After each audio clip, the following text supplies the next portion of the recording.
빨갱이 딸년이 까불고 있어. 기계화보병대대 간부 화장실에서 들려온 최정호 대위의 목소리였습니다. 그는 동료들과 함께 한 여군에 대해 이야기하고 있었어요.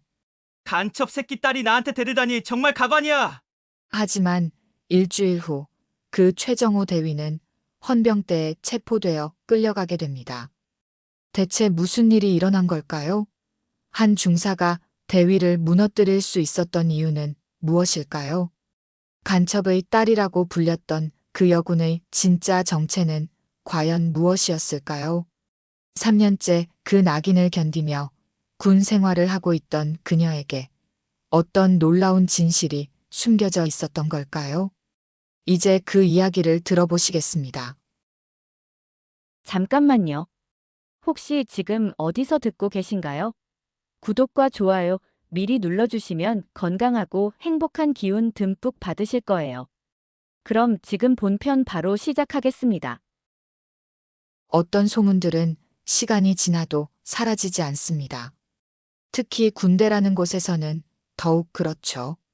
기계화보병대대 정비지원대 식당, 점심시간이었습니다.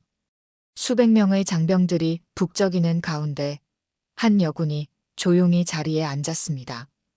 이윤서 중사였습니다. 그녀의 계급장에는 은색 다이아몬드 2개가 반짝였죠. 중위로 진급하기 위해서는 아직 1년을 더 기다려야 했습니다. 하지만 그보다 더 오래 기다리고 있는 것이 있었습니다. 바로 그 소문이 사라지기를 말이죠. 저 사람 아직도 부대에 있어요? 멀지 않은 곳에서 속삭임이 들려왔습니다. 간첩 딸이라면서요?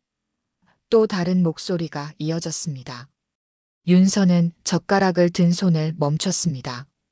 3년째 듣고 있는 그 말들이었죠. 나는 분명 군복을 입고 있지만 사람들의 시선 속에서 여전히 죄인 같았습니다. 윤서의 마음속 깊은 곳에서 그런 생각이 스쳤어요. 아무리 뛰어난 성적을 거두고 아무리 모범적으로 군 생활을 해도 그 낙인만은 지워지지 않았거든요.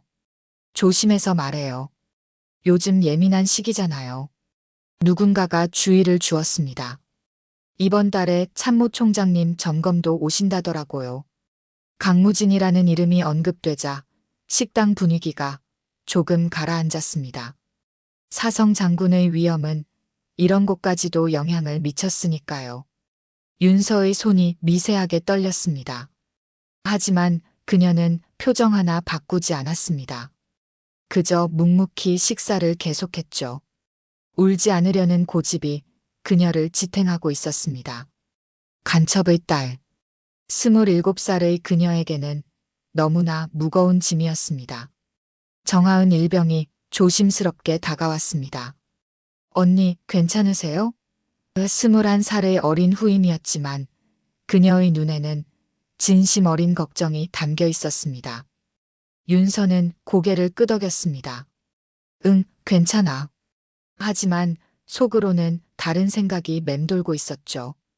그 높은 자리에 계신 분이 내가 어떤 낙인 속에 사는지 알기나 할까? 식당 한쪽에서 웃음소리가 터져나왔습니다. 대위 계급장의 은색 다이아몬드 3개가 형광등 불빛에 반짝였습니다. 최정호 대위였죠. 그는 동료들과 이야기를 나누다가 윤서를 바라보았습니다. 그리고는 큰 소리로 말했습니다. 내 아버지가 나라를 배신한 줄 다 아는데 그런 주제에 아직도 여기 앉아 있다고? 식당 전체가 조용해졌습니다. 모든 시선이 윤서에게 쏠렸죠. 하지만 그녀는 여전히 움직이지 않았습니다. 젓가락질을 계속할 뿐이었어요. 마치 아무것도 듣지 못한 것처럼 말입니다. 최정호는 만족스러워했습니다. 자신의 말이 얼마나 큰 파장을 일으켰는지 알고 있었거든요. 대위라는 계급의 무게, 그리고 아버지의 배경이 주는 자신감이 그를 더욱 오만하게 만들었습니다. 그는 동료에게 속삭였죠. 저런 애들이 군대를 망치는 거야. 혈통부터가 더러운데 어떻게 믿겠어? 며칠이 흘렀습니다. 점호장에서의 저녁 시간이었죠. 장병들이 일렬로 서 있는 가운데 최정호 대위가 앞을 거닐며 점검을 하고 있었습니다. 그의 시선이 윤서에게 멈췄습니다. 이윤서 중사. 그의 목소리에는 조롱이 섞여 있었습니다. 네, 대위님. 윤서가 대답했습니다. 군대에서는 계급이 절대적이었습니다. 중사인 그녀는 대위인 그에게 존댓말을 써야 했죠. 요즘 부대 기강이 해이해진 것 같은데 어떻게 생각하니까? 최정호가 물었습니다. 하지만 그의 진짜 의도는 따로 있었죠. 특히 출신이 의심스러운 인물들이 있으면 더욱 조심해야 하지 않겠니까? 간첩 새끼들 말이야. 대열의 다른 병사들이 숨을 죽였습니다. 이렇게 노골적으로 모욕을 가하다니. 윤서의 얼굴은 여전히 무표정이었지만 그녀의 두 주먹이 단단히 쥐어져 있었어요. 대위님. 윤서가 차분한 목소리로 말했습니다. 군인은 출신이 아니라 실력으로 평가받는다고 배웠습니다. 최정호의 얼굴이 일그러졌어요. 감히 대들다니. 그러자 최정호가 한 발 더 가까이 다가왔습니다. 그리고는 믿을 수 없는 일을 했죠. 윤서의 뺨을 가볍게 쳤습니다. 손바닥이 닿는 소리가 점호장에 울려 퍼졌어요. 물어보면 대답을 해야지, 중사. 내 주제를 알아야 하는데? 대열 전체가 경악했습니다. 이런 일이 공개적으로 일어나다니. 하지만 아무도 나서지 못했습니다. 계급의 차이가 너무 컸거든요. 정하은 일병의 얼굴이 창백해졌어요. 언니가 당하는 모습을 그냥 지켜보고만 있어야 한다니. 윤서의 마음속에서 27년간 쌓인 분노가 끌어올랐습니다. 하지만 그녀는 참았습니다. 참고 또 참았어요. 그리고는 또렷한 목소리로 말했습니다. 대위님, 이것은 명예훼손이고 폭행입니다. 정식으로 고발하겠습니다.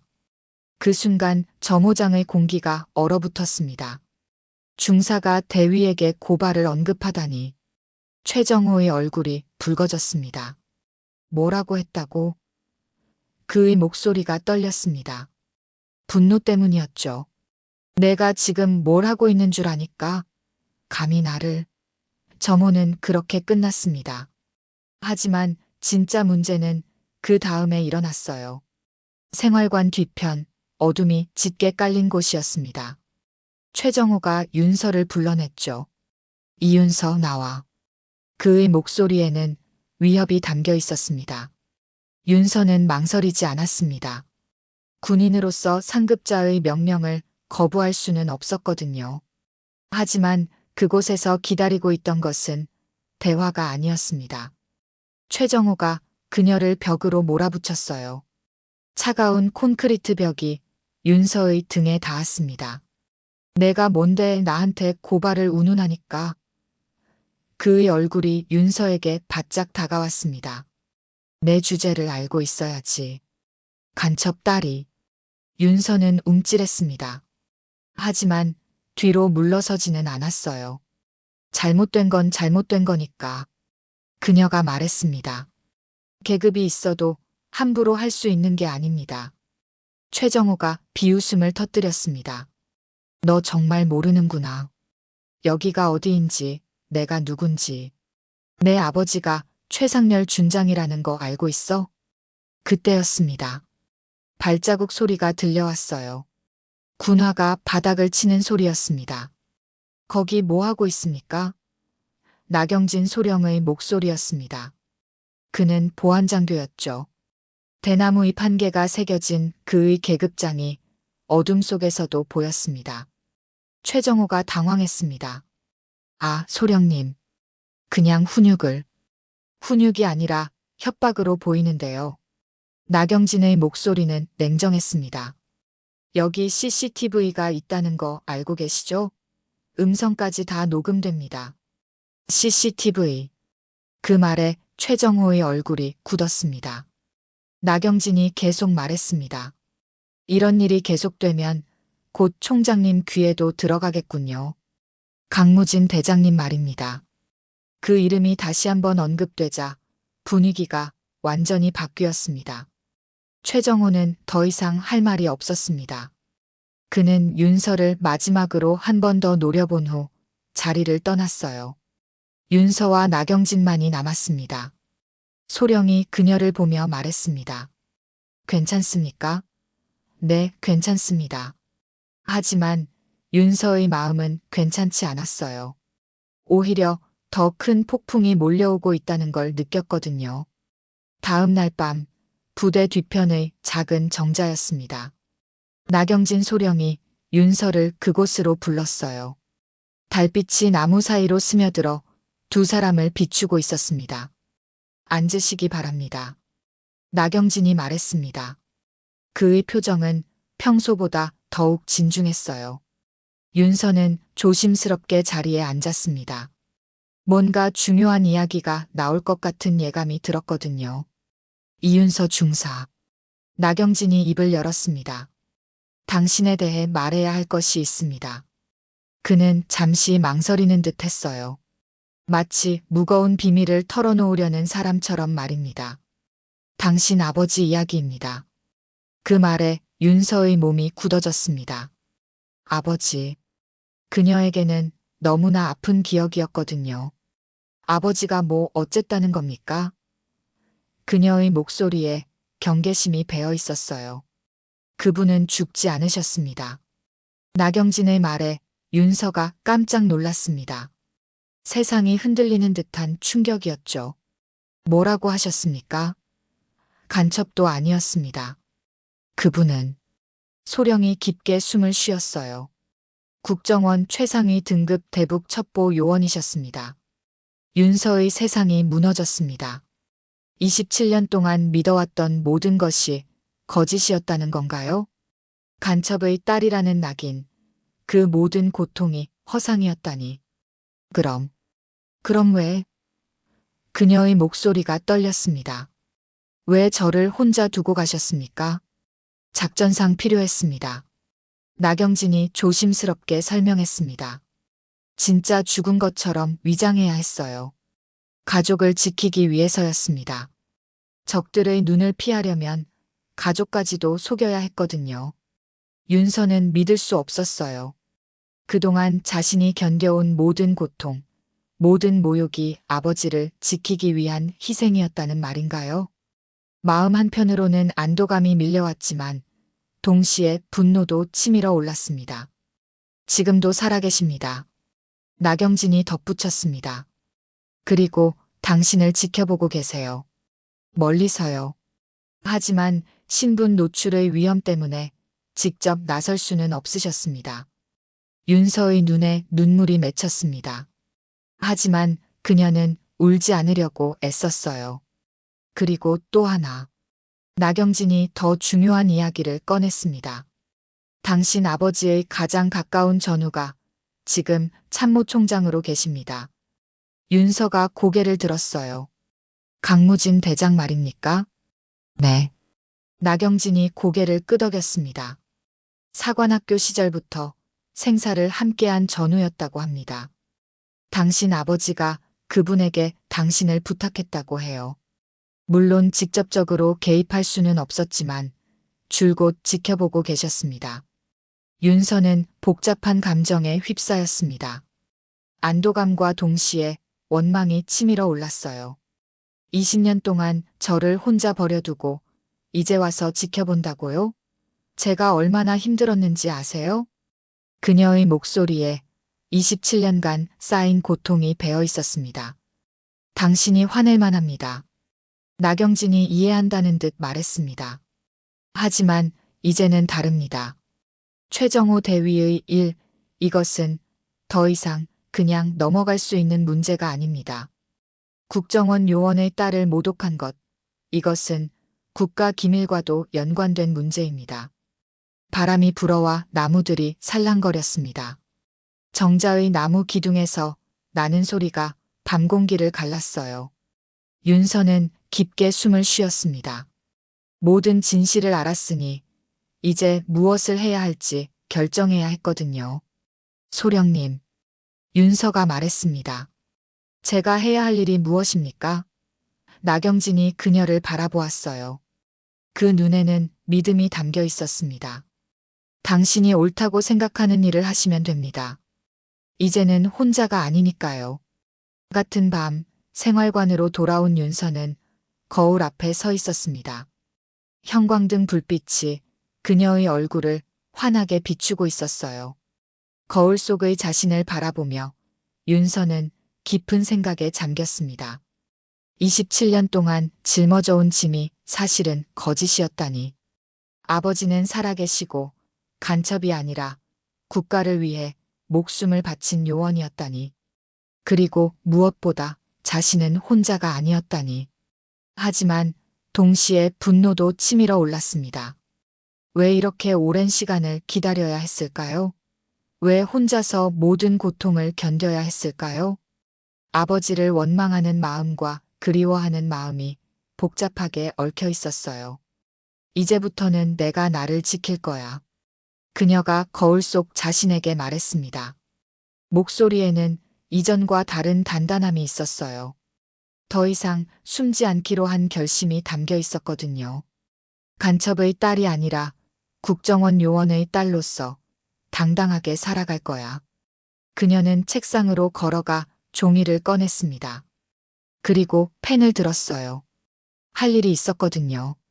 바로 최정호 대위를 정식으로 고발하는 것이었습니다. 이제는 두렵지 않았어요. 진실이 자신의 편에 있다는 걸 알았으니까요. 윤서의 손이 종이 위를 움직였습니다. 또박또박 정확한 글씨로 사실들을 적어 내려갔어요. 언제, 어디서 무슨 일이 있었는지, 증인이 누구인지, CCTV는 무엇을 찍었는지, 모든 것을 빠짐없이 기록했습니다. 고발장을 작성하면서 그녀는 마음이 한결 가벼워짐을 느꼈습니다. 진실을 안다는 것, 그리고 더 이상 혼자가 아니라는 것이 그녀에게 힘을 주었거든요. 이제 최정호 대위의 횡포에 정면으로 맞설 수 있을 것 같았어요. 다음 날 아침, 나경진 소령의 사무실이었습니다. 윤서가 완성된 고발장을 내밀었어요. 제출하겠습니다. 나경진이 서류를 받아보며 고개를 끄덕였습니다. 이 문제는 단순하지 않습니다. 소령이 말했습니다. 최정호의 아버지가 최상렬 준장이라는 거 알고 있죠? 일성 장군입니다. 윤서는 이미 각오하고 있었어요. 하지만 더 이상 물러설 생각은 없었습니다. 그래도 해야 할 일은 해야 합니다. 윤서가 단호하게 말했습니다. 제 아버지가 목숨을 걸고 지키려 했던 나라에서 이런 일이 묵인되어서는 안 됩니다.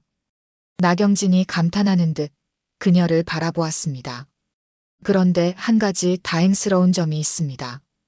이 사안은 결국 총장님 결재까지 올라갑니다. 강무진 대장님께 말이죠. 그 이름을 들으니 윤서의 가슴이 두근거렸습니다. 아버지의 전우라는 그 사람. 과연 어떤 결정을 내릴까요? 한편 최정호 대위는 이 소식을 듣고 분노에 휩싸여 있었습니다. 그는 동료들에게 말을 퍼뜨리기 시작했어요. 간첩 딸이 이제 반란까지 일으키려 한다. 우리가 가만히 있어서는 안 되겠어. 조심하는 게 좋을 것 같은데. 어떤 이가 말했습니다. 요즘 위에서 예민하게 본다던데. 특히 총장님께서 직접 관심을 갖고 계시다고. 하지만 최정호는 자신만만했습니다. 아버지가 계시는데 뭐가 걱정이야. 준장님이시잖아. 일성 장군의 권력을 얕보지 마. 최상렬 준장 역시 아들로부터 연락을 받았습니다. 아버지, 좀 도와주세요. 간첩 딸이 저를 고발했어요. 준장은 한숨을 쉬었어요. 아들의 성격을 잘 알고 있었거든요. 언젠가는 이런 일이 벌어질 줄 알았습니다. 강무진 대장님이 직접 관여하시게 될 거다. 준장이 심각한 목소리로 말했습니다. 조심해라. 그분 앞에서는 내가 아무것도 할 수 없어. 사관학교 선배님이시고 무엇보다. 그는 말을 멈췄어요. 강무진의 진짜 실력을 알고 있었거든요. 하지만 최정호는 듣지 않았어요. 자신의 권력을 과신하고 있었거든요. 괜찮아요, 아버지. 간첩 딸 하나 제대로 처리 못하면 제가 뭘 하겠어요. 윤서는 그날 밤 훈련장을 걸으며 생각했습니다. 내일부터는 모든 게 달라질 거라고. 더 이상 고개 숙이고 살지 않겠다고. 아버지의 딸로서, 그리고 당당한 군인으로서 살아가겠다고 다짐했어요. 하늘의 별들이 그녀의 결심을 지켜보고 있었습니다. 이제 진짜 싸움이 시작될 참이었거든요. 그리고 머지않아 진실이 세상에 드러날 것이었습니다. 이틀 후 간부 회의실의 분위기는 무거웠습니다. 나경진 소령이 CCTV 영상과 함께 두꺼운 보고서를 제출했어요. 이것은 단순한 개인 갈등이 아닙니다. 나경진의 목소리가 회의실에 울려 퍼졌습니다. 군 기강을 흔드는 중대한 문제입니다. 더욱이 피해자는 특수한 신분의 자녀로 확인됩니다. 참석한 간부들의 표정이 굳어졌어요. 최상렬 준장이 불편해했습니다. 자신의 아들 이야기였거든요. 소령, 너무 과장하는 것 아닌가? 사소한 훈육 과정에서. 하지만 나경진은 흔들리지 않았어요. 영상을 보시면 판단하실 수 있을 겁니다. 그리고 이것은 국가 기밀과도 연관된 사안입니다. 보고서는 즉시 상급부대로 전달되었습니다. 그리고 마침내 참모총장실까지 올라갔어요. 강무진 대장의 책상 위에 놓인 그 문서. 그것이 모든 변화의 시작이었습니다. 육군 참모총장실. 강무진 대장이 보고서를 천천히 읽어내려갔습니다. 이윤서 중사라는 이름을 보는 순간 그의 눈빛이 변했어요. 오래된 친구의 딸. 그가 멀리서나마 지켜보고 있던 아이였거든요. 보고서를 덮은 강무진의 눈에 오랜 전후를 떠올리는 그리움과 분노가 동시에 스쳤습니다. 이재근. 나라를 위해 모든 것을 바친 친구. 그리고 그 친구가 자신에게 부탁했던 딸. 이제 그 아이가 부당한 일을 당하고 있다니. 이윤서를 불러오라. 대장의 명령이 떨어졌습니다. 참모들이 당황했어요. 참모총장이 직접 중사를 면담한다니 이례적인 일이었거든요. 그리고 관련자들도 모두 오라고 해라. 최정호 대위와 최상렬 준장까지. 다음 날 참모총장실 앞에 선 윤서의 심장이 뛰었습니다. 거대한 문 앞에서 그녀는 잠시 망설였어요. 저 문을 열면 모든 것이 달라질 것 같았습니다. 27년간의 고통이 드디어 해결될 수도 있고 아니면 더 큰 시련이 기다릴 수도 있었거든요.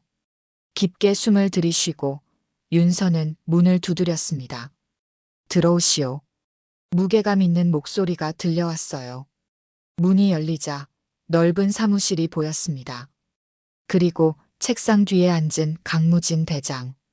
사성 장군의 위엄이 그를 둘러싸고 있었어요. 윤서는 경례를 했습니다. 이윤서 중사, 보고하겠습니다. 강무진이 그녀를 바라보았습니다. 처음으로 직접 마주한 순간이었어요. 그의 눈에는 특별한 감정이 담겨 있었습니다. 마치 오랜 친구를 보는 듯한. 고생이 많았군요. 강무진의 첫 마디였습니다. 윤서는 깜짝 놀랐어요. 사성 장군이 자신 같은 중사에게 이런 말을 하다니. 감사합니다. 그녀가 대답했습니다. 군인이길 잘했군요. 강무진이 계속 말했습니다. 당당하게 맞서는 모습이 보기 좋습니다. 당신 아버지를 닮았어요. 그 말에 윤서의 가슴이 뛰었습니다. 아버지를 안다는 건가요? 그때 최정호 대위와 최상렬 준장이 함께 들어왔습니다. 최상렬이 먼저 경례를 하며 말했습니다. 총장님, 바쁜 중에 시간을 내주셔서. 하지만 강무진의 차가운 시선이 그를 막았어요. 앉으시오. 강무진이 말했습니다. 하지만 그 목소리에는 따뜻함이 전혀 없었어요. 최상렬 준장도 최정호 대위도 긴장한 채로 자리에 앉았습니다. 강무진이 서류를 펼치며 말했습니다. 보고서는 다 읽어보셨죠? 최상렬이 고개를 끄덕였어요. 네, 하지만 이것은 단순한 오해에서 비롯된 것입니다. 아들이 좀 성격이 급해서. 오해? 강무진의 목소리가 차가워졌습니다. 부하를 폭행하고 모독하는 것이 오해입니까? 최상렬이 당황했어요. 강무진의 분노가 느껴졌거든요. 준장. 강무진이 더욱 단호하게 말했습니다. 조용히 하시오. 지금은 제가 말하고 있습니다. 준장이라는 계급이 무색할 정도로 압도적이었어요. 최상렬은 더 이상 말할 수 없었습니다. 이제 강무진의 시선이 최정호에게 향했습니다. 대위, 당신이 한 일을 설명해 보시기 바랍니다. 최정호의 얼굴이 창백해졌어요. 하지만 그는 여전히 자신만만한 표정을 지으려 했습니다. 총장님, 저는 단지 군 기강을 위해서. 군 기강? 강무진이 냉소적으로 웃었습니다. 부하를 폭행하는 것이 군 기강입니까? 국정원 요원의 딸을 간첩 딸이라고 모독하는 것이 군 기강입니까? 회의실의 공기가 얼어붙었습니다. 국정원 요원이라는 말에 모든 사람이 충격을 받았어요. 최정호와 최상렬의 얼굴이 하얗게 변했습니다. 그날 밤 외곽 창고 근처였습니다. 최정호가 윤서를 불러냈어요. 분노에 가득 찬 그의 얼굴이 달빛에 드러났습니다. 내가 뭔데 나를 이렇게 만드니까? 최정호의 목소리가 떨렸습니다. 분노와 절망이 섞인 목소리였죠. 국정원 요원의 딸이라고? 웃기는 소리 하지 마. 윤서는 침착했습니다. 더 이상 두렵지 않았어요. 진실이 밝혀졌고 강무진 대장이 자신을 보호해주고 있다는 걸 알았거든요. 대위님도 이제 아시잖습니까? 제 아버지가 누구신지. 그게 뭐 어쨌다는 거야? 최정호가 소리쳤습니다. 내 인생을 망가뜨려 놓고 넌 여전히 내 손바닥 아니야. 내가 널. 그는 윤서에게 위협적으로 다가갔어요. 하지만 그 순간이 그의 마지막 실수였습니다.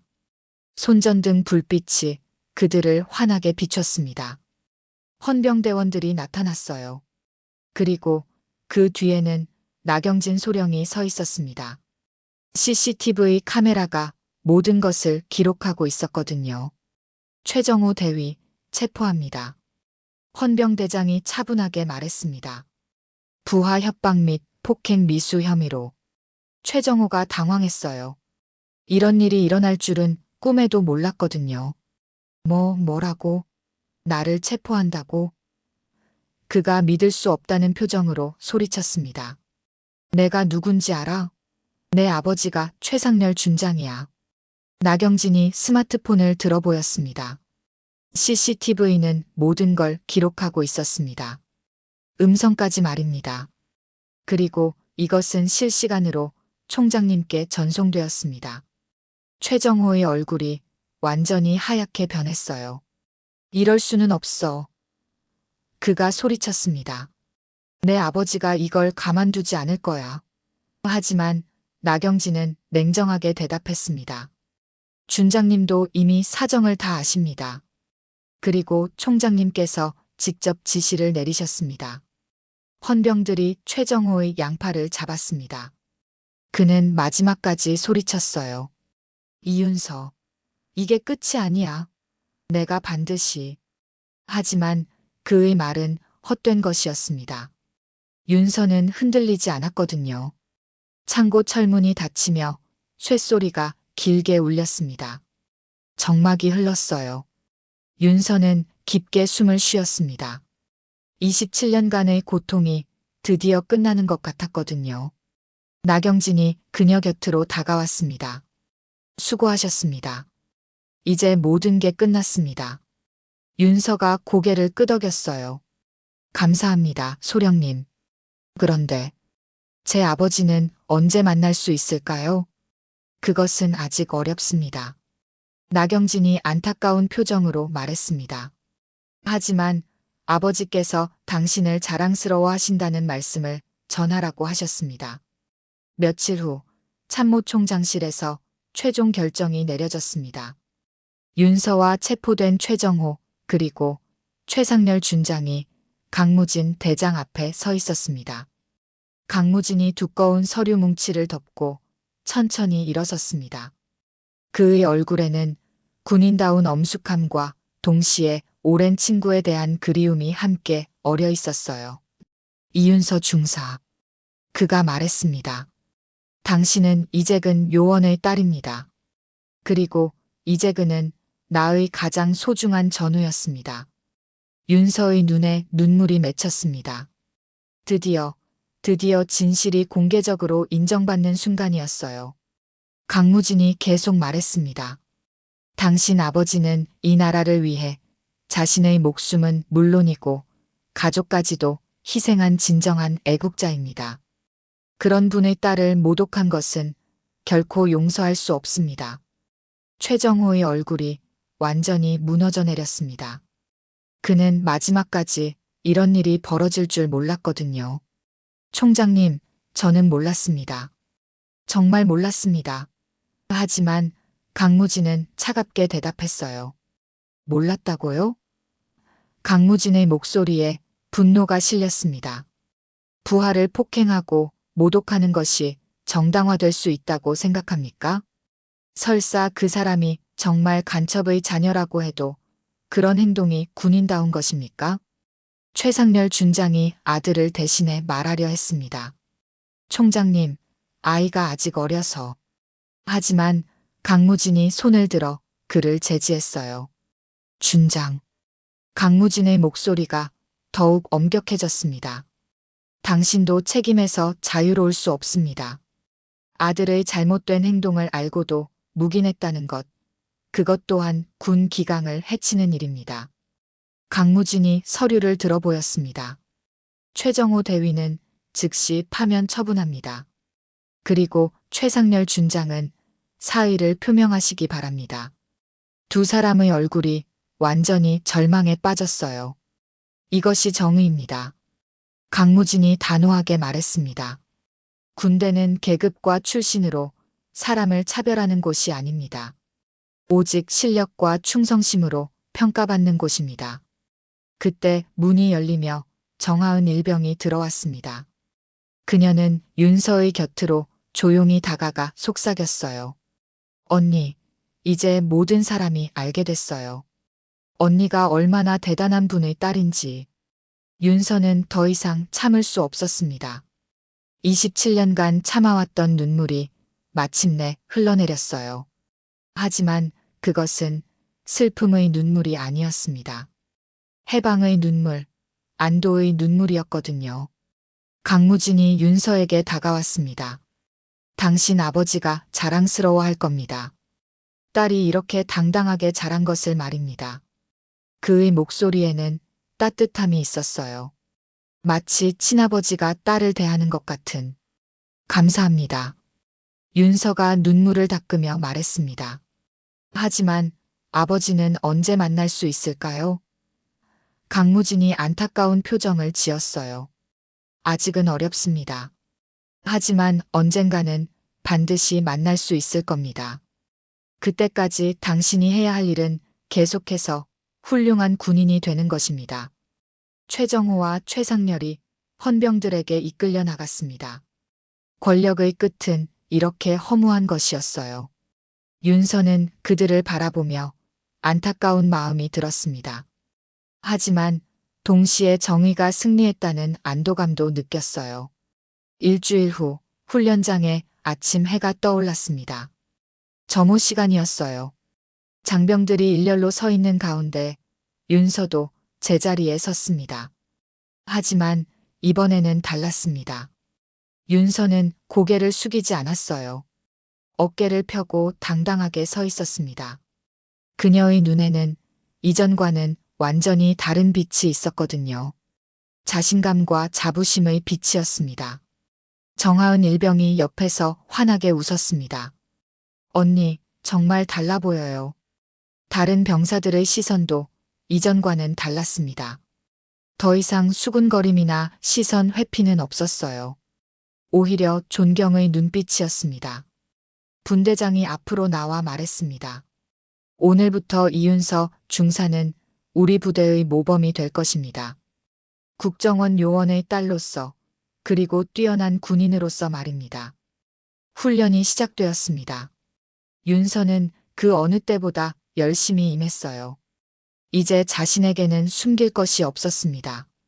당당하게 자신의 실력을 보여줄 수 있었거든요. 점심시간 식당에서였습니다.